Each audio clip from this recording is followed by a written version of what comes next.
শুভ এখন শোনাবে বাগিচায় বুলবুলি তুই তো গাইজ আসসালামু আলাইকুম। আমরা এখন আসছি একটা বড় একটা এই যে দেখেন মাঠের মধ্যে। তো বাসায় সারাদিন সারা রাত কালকে লাইভ করছে, আমার তো হাতটা পুরো ব্যথা হয়ে গেছে।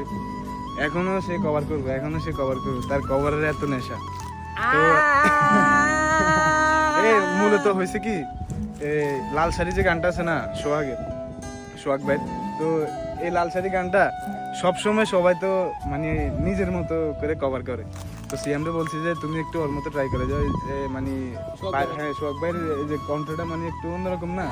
হ্যাঁ, তো সিএমরে বলছি সিএম তুমি একটু ট্রাই করো, এরকম দেখে কেমন হয়। সিএম তুমি একটু ট্রাই করো। ওকে